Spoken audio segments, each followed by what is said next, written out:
Hello, everyone. My name is Dr. Greg French, and I'm an assistant professor in the Department of History at the University of Windsor. And this is, Hallelujah Abuna, and I'm a third year history student here at the University of Windsor.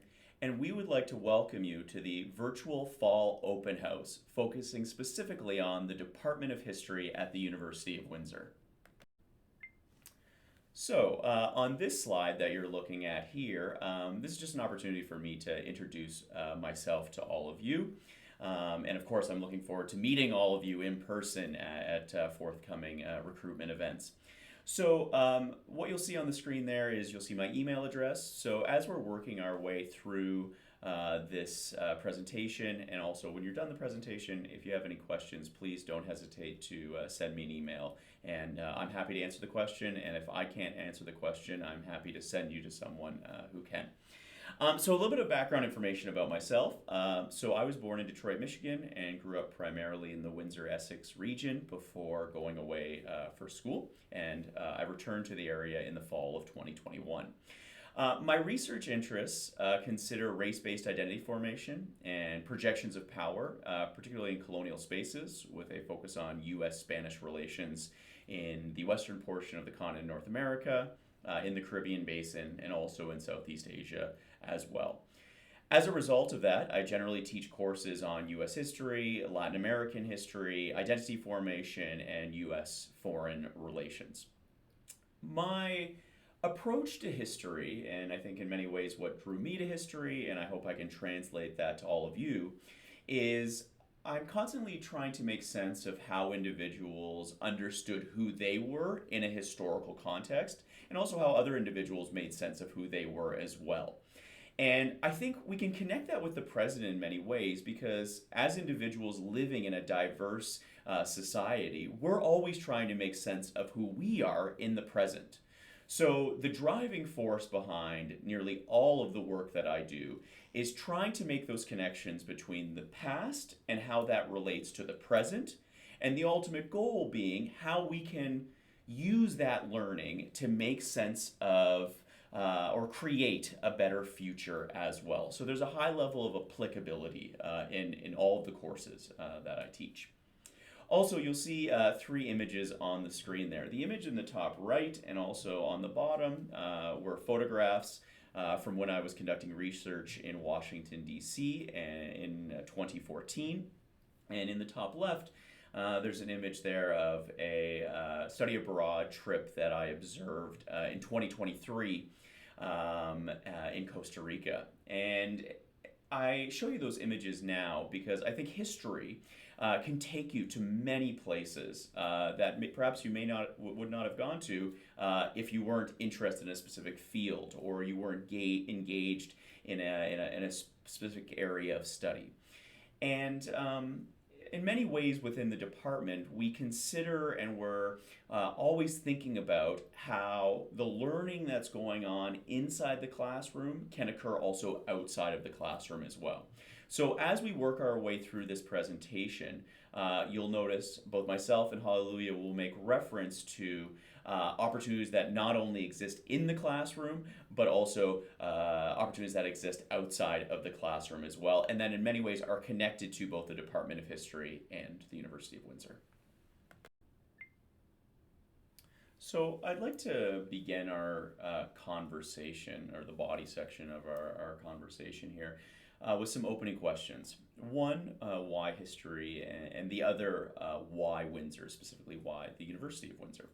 Um, so, and I talked about this a little bit on the previous slide, but I think it is essential to understand who we are in a society and what we are as a society. We have to know where we came from. And of course, that is history in many ways. That is the past, that is history. So, understanding where we've come from, to know where we are, but perhaps more importantly as well, to know where we're going. I think that is essential.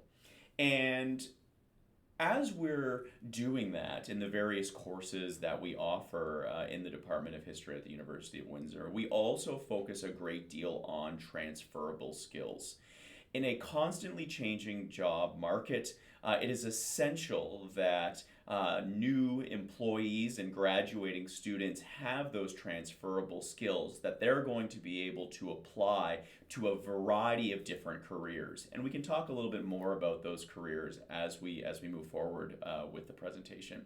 So, regardless of if we're talking about Islamic history or Chinese history or US history, developing transferable skills, specifically, critically engaging with texts, learning how to verbally and in written form articulate oneself.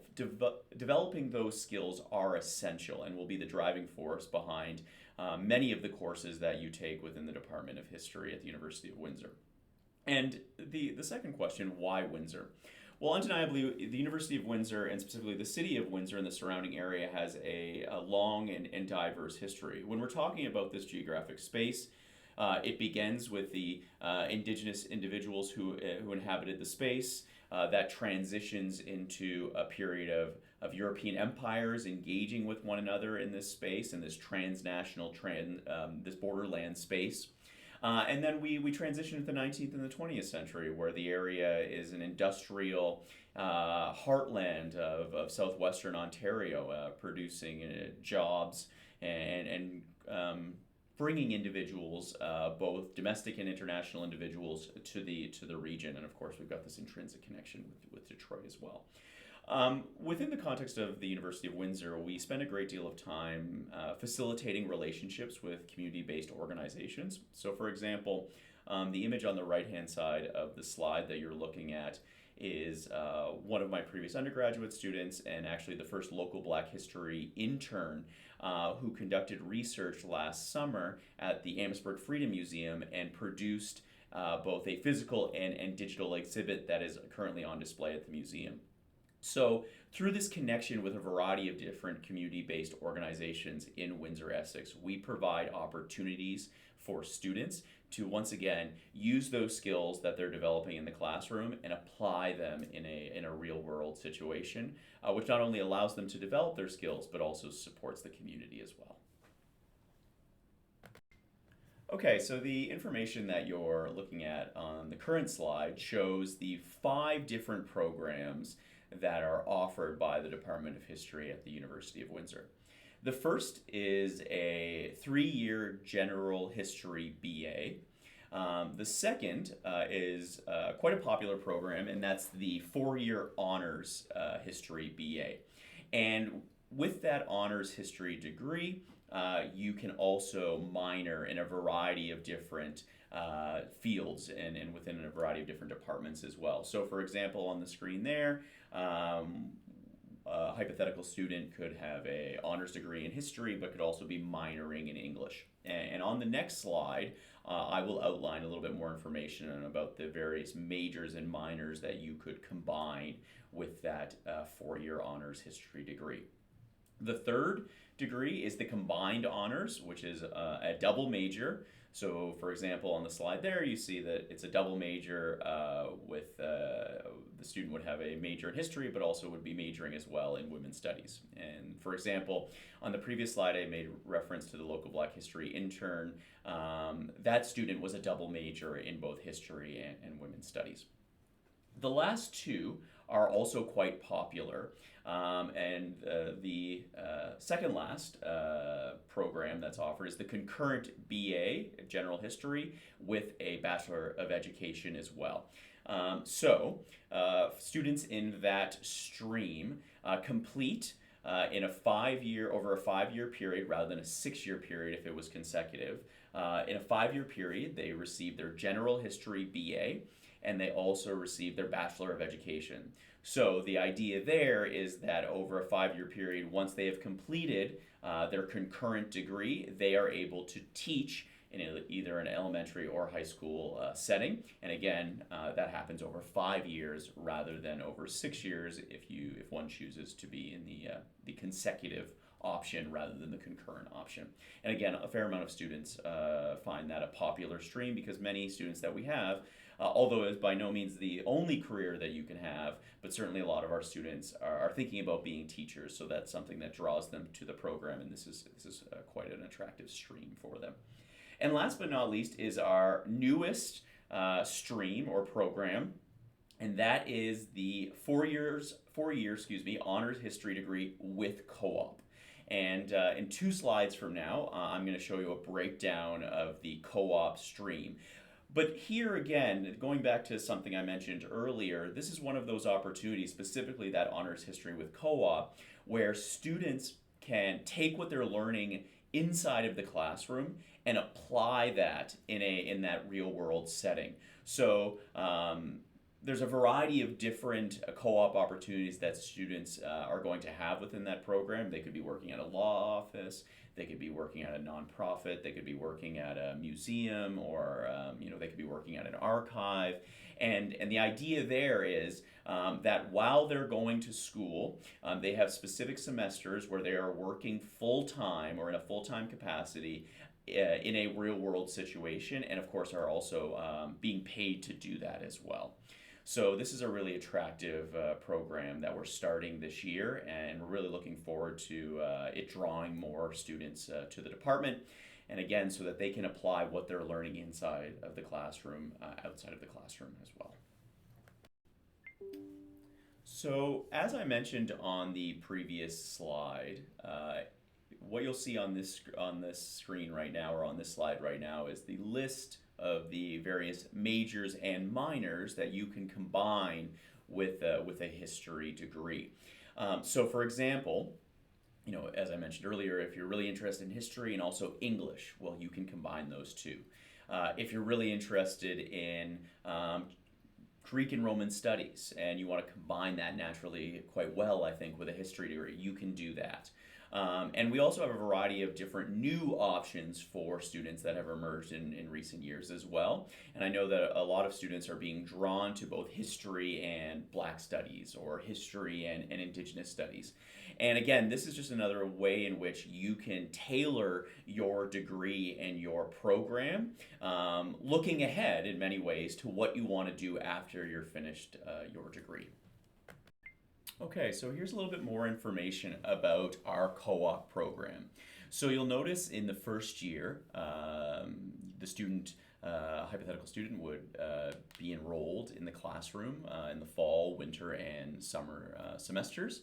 And then in the second year, there are 2 semesters that are dedicated to working in the field. So again, during that fall semester and that summer semester of the second year, and then also as well in the third summer semester as well, the student would be again in the field. So again, at a law office, working at a nonprofit, working at a government office, working in an archive or in a museum.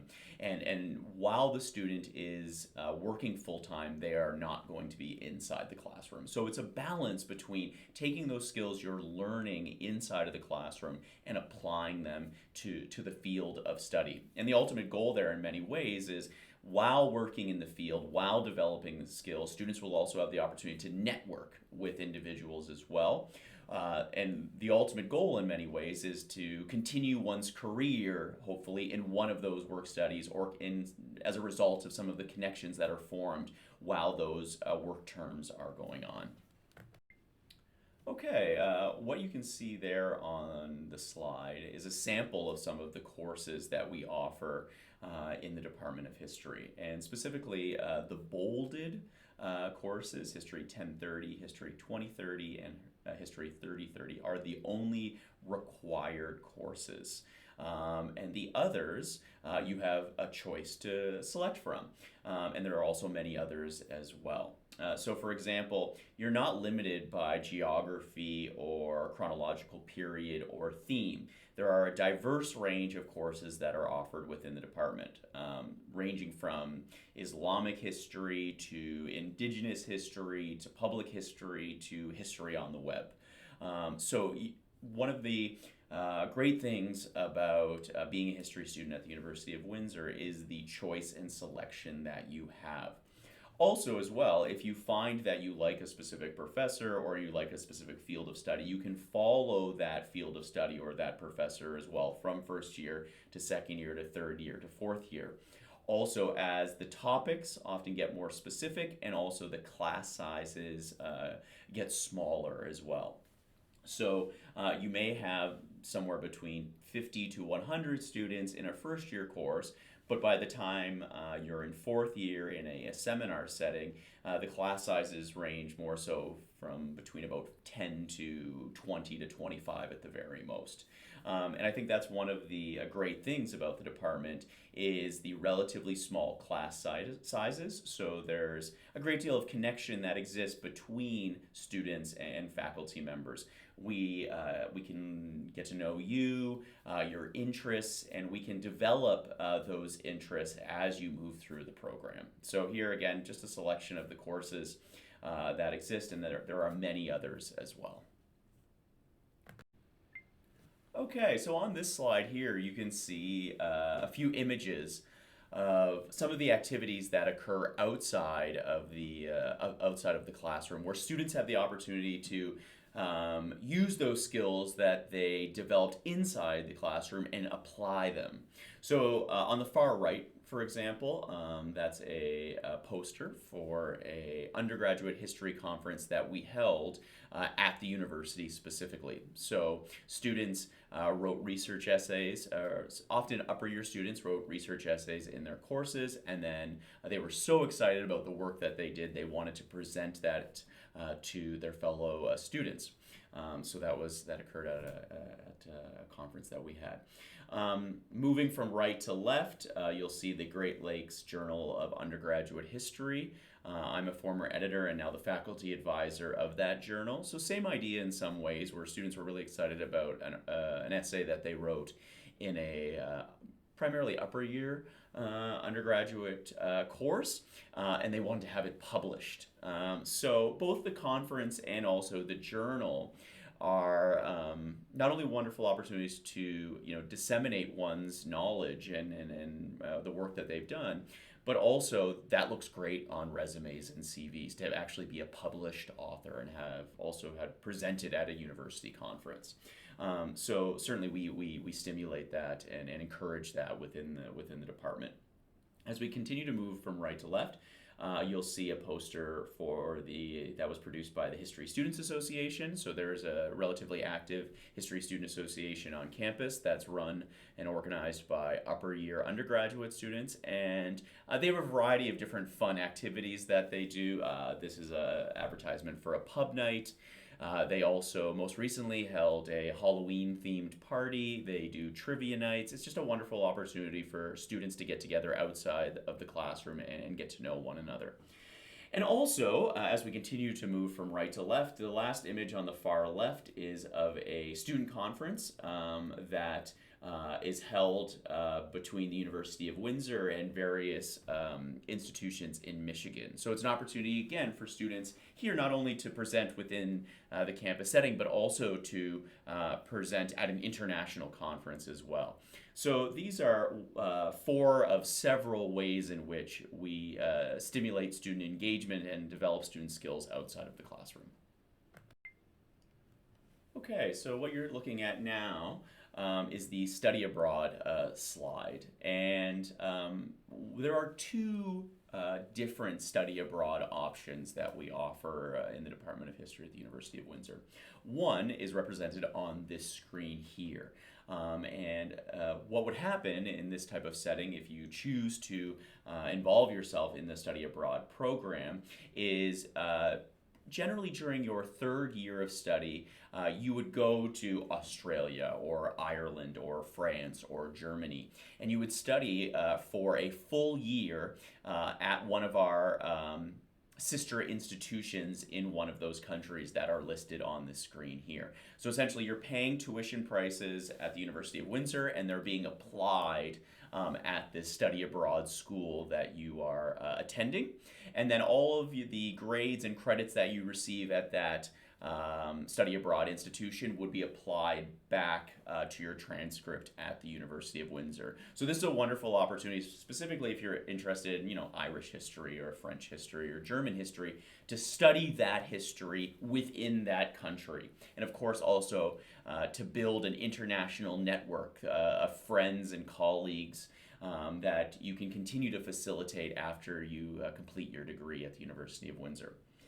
The other type of study abroad is something that I mentioned earlier as well, is that's more of a compressed period of time that can happen over 2 weeks. So for example, I'm going to be bringing students to Washington, D.C. Beginning in the spring and summer of 2025, and we're going to be doing and conducting archival research at the Library of Congress, at the National Archive, and also at the Smithsonian Institute.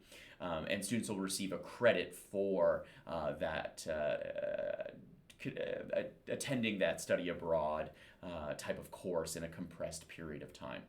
So again here, I know I'm becoming somewhat repetitive at this point, but these are just a few more of the opportunities that you can have to apply what you're learning inside of the classroom, outside of the classroom, and to have those experiential learning experiences as a history student. Okay, on this slide are a list of some of the transferable skills that we've been hinting at as we've been working our way through the presentation. And these transferable skills are quite diverse. But I will tell you, if I was starting a small business, I would want someone with these skills. And I think what's wonderful about the development of transferable skills in the Department of History is, again, and I mentioned this earlier, you can apply this to a variety of different potential careers. And the need and the ability to be able to critically and analytically think, to be able to effectively read, to be able to problem solve, to be able to time manage. These are all essential skills that you will develop as a history student, and you'll be able to apply to any career that you choose. So again, as I mentioned earlier, regardless of if we're talking about Islamic history or U.S. history or Canadian history, the development of these transferable skills is at the heart of much of what we're doing within the department as we're trying to prepare our students for their future careers.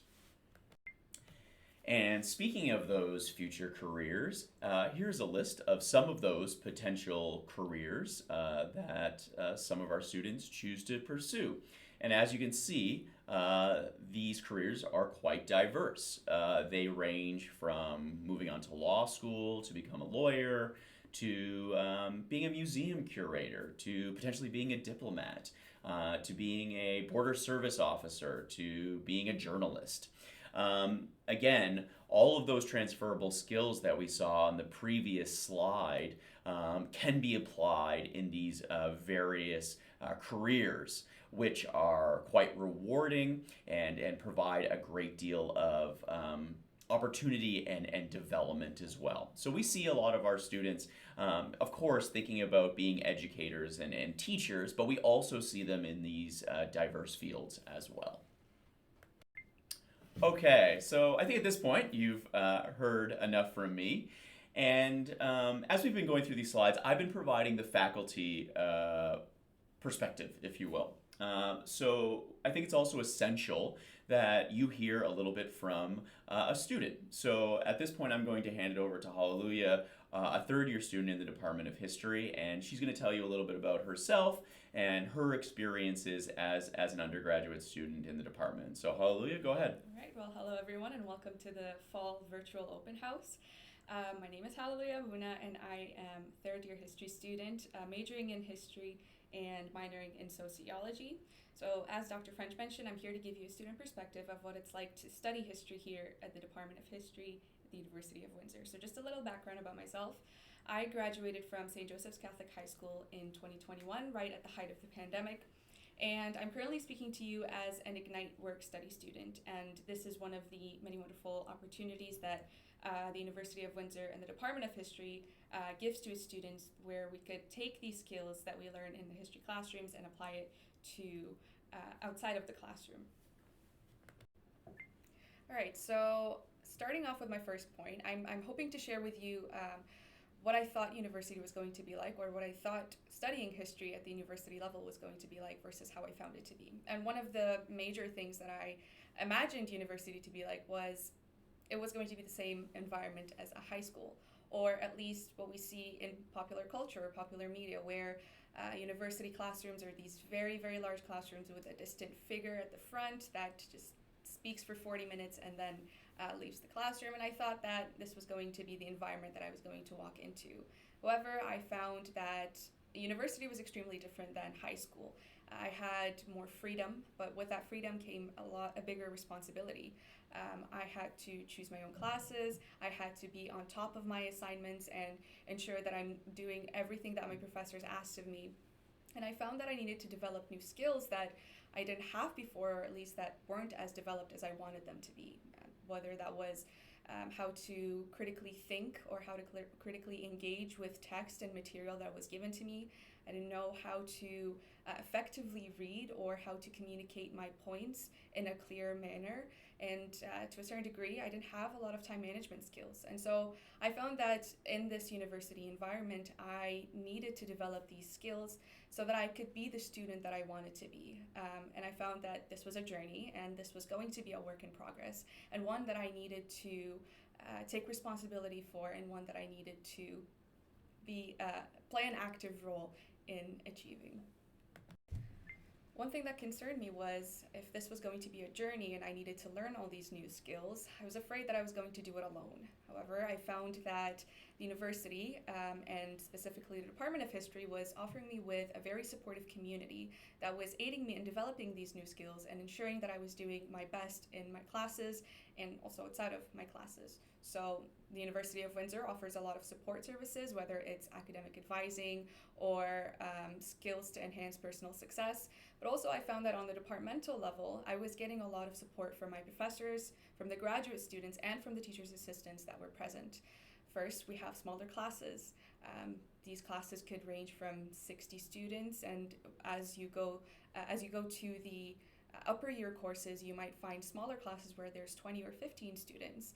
And finding these same students in my classes really helped me develop closer relationships with them, where we study in a lounge together now, where we can bounce ideas off of each other and help each other with assignments or thinking about how we could improve our writing.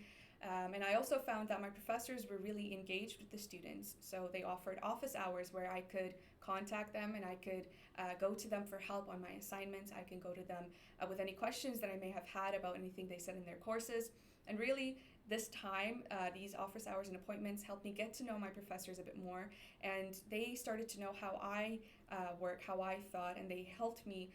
They met me at my level, and they started helping me in becoming a better student. And so I found that I wasn't alone like I thought I would be. I was actually gaining a wonderful community and a wonderful support system of not just students and teachers' assistants, but also graduate students and professors as well. So one other thing that I thought was going to happen when I came to the university was I was only going to be learning facts and knowledge in the classroom, and I found that this wasn't actually the case. As Dr. French mentioned earlier, I was learning a lot of transferable skills in my history classes.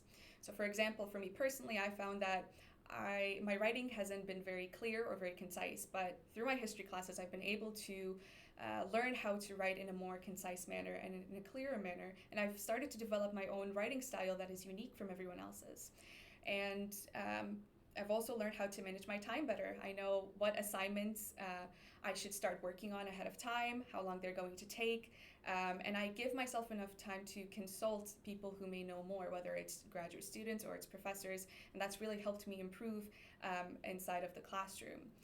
And I also found that there's actually different kinds of classes. So there's lecture-based courses and then seminar-based courses. In both, I was learning very valuable things. I was learning how to critically engage with the material that was ahead of me. And I was relating everything that I was learning to the modern day world.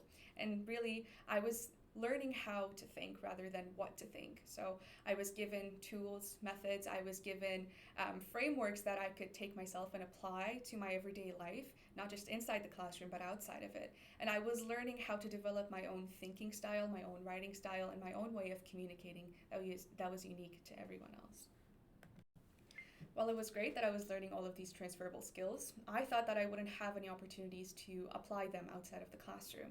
But I found that the University of Windsor and the Department of History overall was actually providing me with a lot of opportunities for growth outside of the classroom, where I could take all of these wonderful skills and I can apply them and develop them as I go through these experiences. So, for example, I am speaking to you here today through the Ignite program. And this is a wonderful program that offers students the opportunity to work a part-time job on campus while also studying as full-time students, and that's what I'm doing right now. There's also internship opportunities. As Dr. French mentioned, we have one with the Amherstburg Freedom Museum. There's co-op opportunities as the new co-op program. And these really help students think long-term in terms of what careers they want to do, or at least exploring what kind of options there are and seeing what they like best. We also have more specific opportunities to the Department of History that Dr. French mentioned, whether that it's a student club, research opportunities, or conferences where students are able to take the work that they do inside the classroom, apply it outside while also developing new skills such as public speaking or problem solving should they encounter any, and so on and so forth. So really, I found that the Department of History wasn't just helping me as a student inside the classroom, but also outside of it, where I could take everything that I'm learning, I could apply it, and also work on myself as a student and as becoming a better person in how I think and how I view the world around me, and how I deal with in various situations. Okay, so we've reached the end of our virtual fall open house presentation. So once again, if you have any questions, our email addresses are there on the PowerPoint slide. So we look forward to hearing from you, and we certainly strongly encourage you to not only reach out to us, but also to come see us at our history booth during the spring open house in 2024. Bye. Bye.